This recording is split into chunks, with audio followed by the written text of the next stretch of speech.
Hey, welcome to another episode of Tech Tools Review. So the last time I did a Calibre tutorial was version 2.53. So if you have not seen that tutorial, I will leave it in the description area below if you want to check that out. Now, since then, the creator of Calibre, if you go to calibre-ebook.com, Kevin Goyle, he's actually released a new version. It's actually the 10-year version, 3.0. So congratulations to the creators of Calibre for making this amazing tool, and also they've been doing this for 10 years now. So if you did want to support them, be sure to go here to support Calibre. It'll really help them because this tool is used by so many authors and publishers. Okay, and it's free. Okay, so what I'm going to show you now on this tutorial is some few additional features that I really didn't go into in my very first tutorial, and also some miscellaneous customization that you can do in terms of just the way that it looks. Okay, so let's go ahead and open that up. So with Calibre, if you're not familiar with the tool, it's actually a tool that is very similar to Adobe InDesign in a sense that you could use it to edit books, create books, publish books, and so forth. Okay, so if you don't have Adobe InDesign, this is the best tool available, like I said, for authors and publishers. So that's what that is. And so as you can see here, this is the brand new version, Calibre 3. So I'm going to go ahead and increase this. And so if you remember the older version, and here's the older version, the interface is kind of the same, but there's also newer icons. Okay, so this new version has more of a, I guess, cleaner look. And so if you are used to the old version and you haven't updated, a lot of the same features and the same menu structure and everything, it's pretty much the same. So if you have this old version, then don't worry, a lot of these same features are available, but I do recommend that you upgrade to the most recent version if you can. Okay, so the first thing I want to do is just quickly show you a way to customize this up here. Okay, and this new version makes a lot of things available to you right away, whereas before it had this two menu structure. Okay, but you can change what is shown up here and also the order in which they are shown. So you do that by going to preferences, and then you go to toolbars, and then you could choose to customize the toolbar, and you want to customize the main toolbar, which is right here. Okay, so as you can see here on the left, these are additional tools or options that you could choose. Okay, but here, this is the current tools that you have available in your menu, and also the order that they're in. So if you see here, there's add books, edit metadata, there's a separator, which is this right here, and then there's the other one. So say you just want to move things around. Okay, so all you would do is highlight this, and then you could actually just click this right here, and it'll move it. You see, and it won't show up until you apply, but say I did apply, see, now it's been moved. Okay, and similarly, if you wanted to remove items as well, let's just say I'm not really interested in fetching news, you can also click this right here, and it'll remove it from the toolbar, and it'll put it on this actual window of available options. And so say you could add this one to the right, and it'll put it at the bottom, but then once again you could move it. Okay, so I could move it up here and then apply. See, so that's how you would just quickly modify things. And let me see if for some reason you're like, well, you know what, I really like the original default way that they had things. So you just click on restore defaults and then apply, and then everything's back to normal. Okay, so what I do like about this version, let's say version 3.0, it puts all your menu items in one line. Before it used to be two lines, and a lot of these options that they have here, these are things that you would normally use on a regular basis, you know, except for things like the fetch news, um, and stuff like that, or even the help menu. Normally I like it over here, but that's one very quick way that you can customize what you have here. Now, as you probably noticed with Calibre, it's an extremely complex tool that has so many features, and so I'm not going to go through all these. I just wanted to go through some main ones, but you know, you should spend some time to play around with it because there are so many features in here, so it's kind of mind-boggling.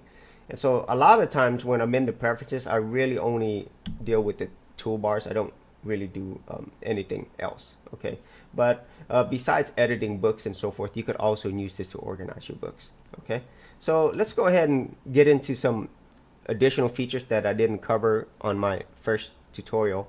So if you do not have a Mobi file, which is made for Kindle, or an ebook file, then you could always go download one as well if you wanted to practice. I recommend this website called Gutenberg.org, and they've actually created a lot of digital versions of books in all your main formats for free. And these are primarily public domain books. So you could come here and just, I'll show you an example, and then you could just download a book. And the website has done a great job in making things easy and also giving you options to download. You know, you could download an EPUB, Kindle, which is the Mobi I talked about, PDF, and so forth. Okay, so I recommend this site if you wanted to get some free books, and there's also an option to donate here as well if you wanted to help the site. Okay, so what I've done is I've downloaded a few books, or actually one book, Tale of Two Cities, and I'm gonna go ahead and add the books. Now, I just want to make a note. If you do download a book, say for Kindle, it's always going to be in a Mobi format, okay? But I also want to mention that if you want to edit any books, you have to do it in an EPUB format. So in Calibre, you can always convert a book into different formats. So you go here to convert, like say this is a Mobi, you convert, and then you change the format. And there's many formats available. Normally, for me, I just do Mobi and EPUB, and then sometimes I'll also convert it to PDF. But here's EPUB, and then you just click on OK, and it will convert it to EPUB. So I'm not doing this because I already have an EPUB file. So let me go ahead and add that book. And so if it sees that there's already one available, it'll tell you. Okay, so what you want to do is remove the other one. Okay, and then you'll go ahead and add the EPUB. Okay, so once you have the EPUB file, then you could actually edit the book. Okay, so if you have it highlighted, you could click on Edit Book, and now you'll be able to edit the book. Okay, now one of the things that you could do, and I don't think that I showed this on the last one, is you can edit the metadata. Okay, so the metadata is really important information that is read by the ebook reader. So that's very important. So in this case, you know, it doesn't have a book cover. Okay, so you could change things such as the title, author, and whatnot. And you could also change the book cover. Now you could generate a generic cover like that, or you can actually download covers, and it does a cool thing. It has Google searches and stuff as well. Or for most people, you can put your own cover on there. So I just go browse, and then I do already have a cover for Tale of Two Cities. There it is. And then you just click on OK.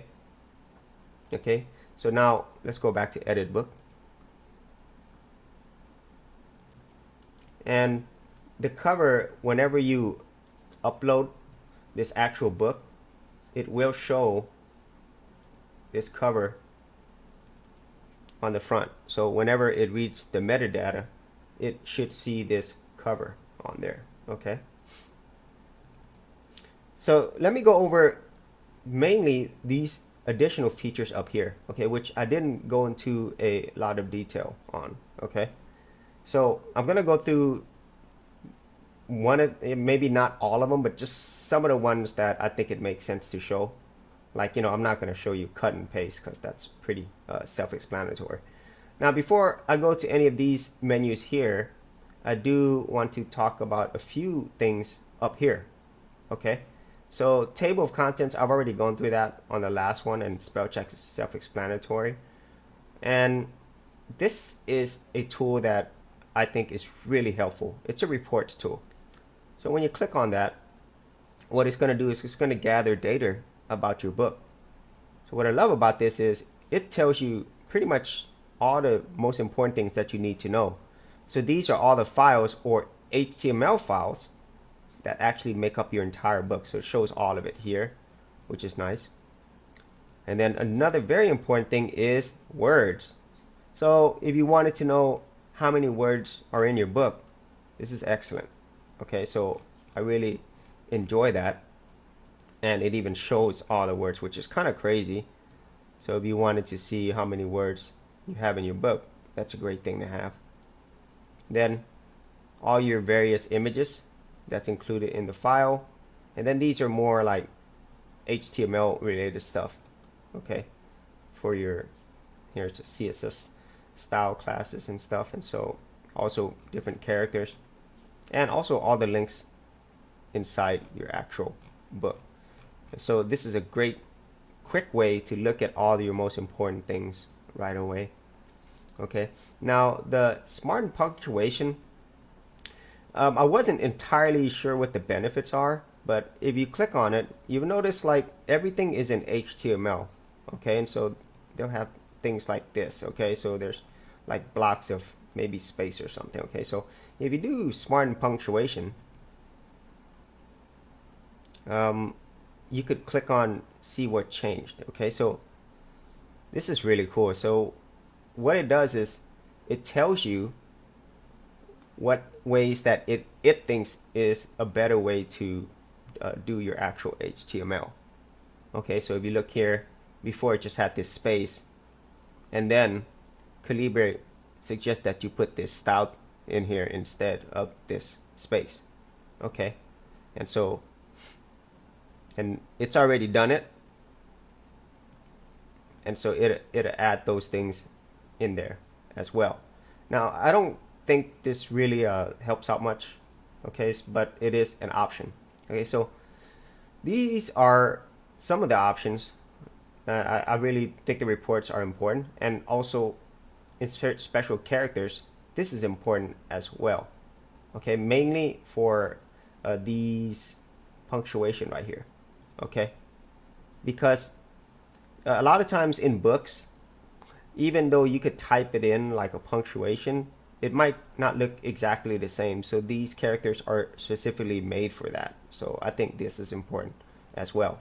So those are the main features that are up here that I wanted to talk about. So now let's go ahead and go into this bottom row of features right here. So there is a thing called smart comment.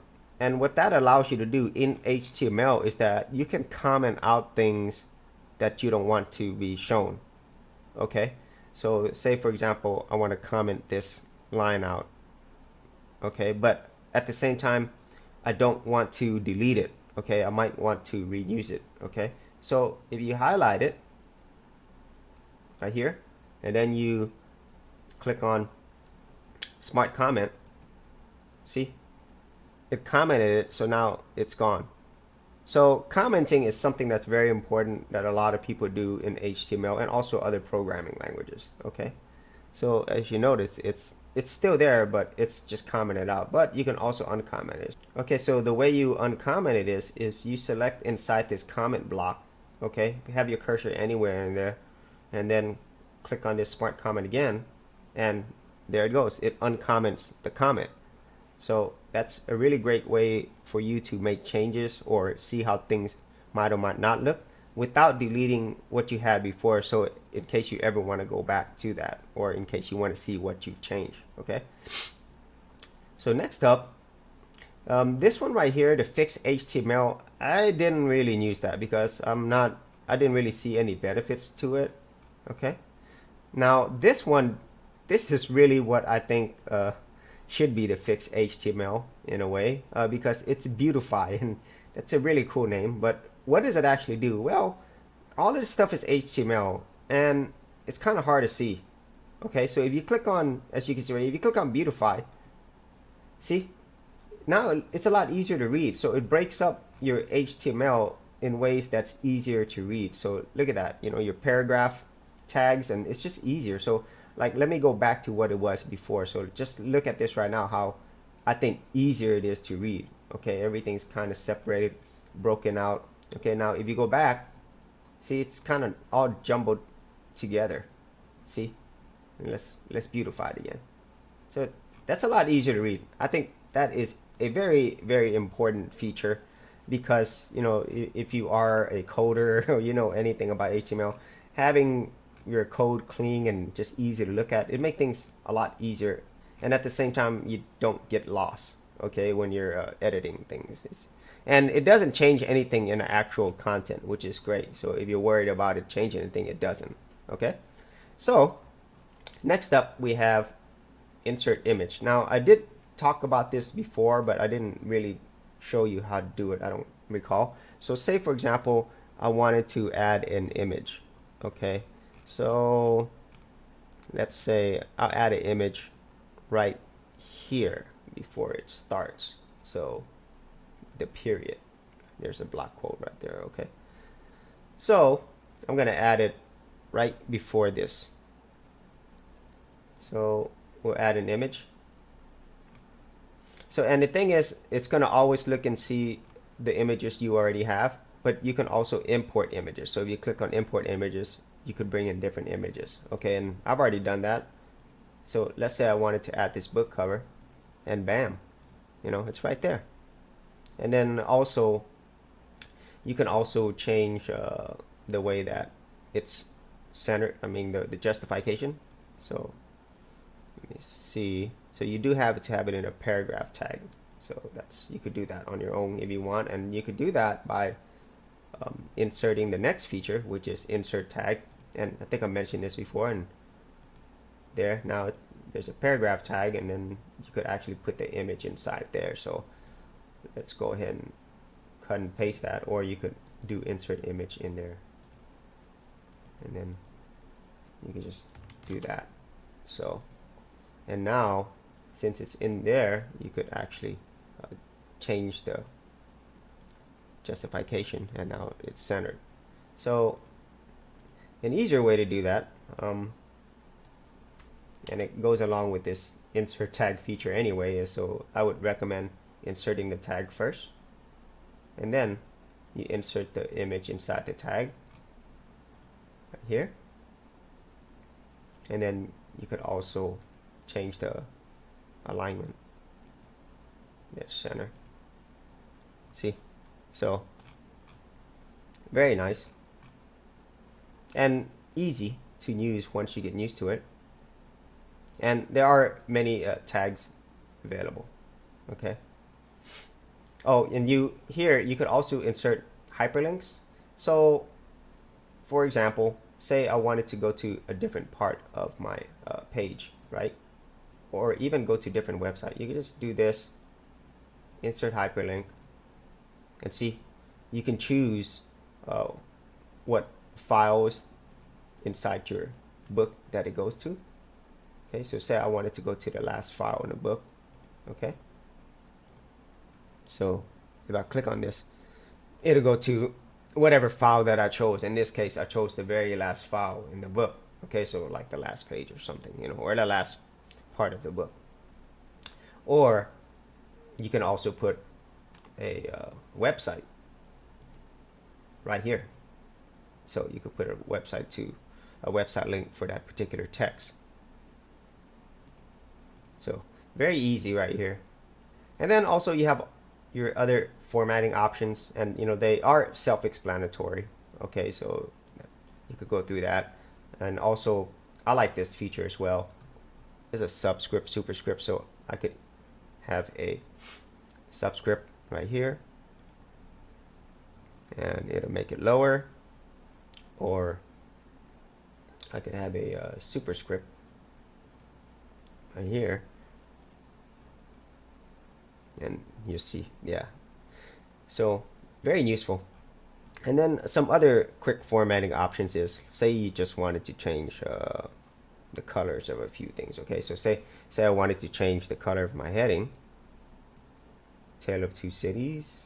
Let's go ahead and change that, and then you'll go change color, choose the color you want. You know, very self-explanatory right there. And then you could also change the background, okay, if you want to accentuate things, you know, and like that. See, so these are all the main features that I wanted to talk about. Like I said, this tool has so many features, and I might make other videos on them as well, but these are the main features that you will be working with on a regular basis. Okay, and I really do recommend that you do download this newest version, version 3.0. And Koivit and their team, they're constantly updating Calibre, and so it's a wonderful, wonderful tool. And so that's it for this particular tutorial for Calibre. And if there are additional features that I can go over, I will make more tutorials. But I do recommend that you download it, really play around with it and use it. It's extremely complex, but at the same time, it's powerful as well. And once you start using this regularly, you get used to the main features and also how to navigate your way around this tool. And don't forget to save. I've done that so many times where done so many edits to the book, and then I forgot to save it. So I recommend that you save regularly. So that's it for this episode. If you had any thoughts on it, please leave it in the comments area below. And if you did get value out of these videos, be sure to leave a like and subscribe. And we will see you on another episode. Thanks for watching this episode. And if you enjoyed these tutorials, reviews, be sure to leave a like, a comment, and of course, subscribe. And we'll see you on another episode of Tech Tools Review.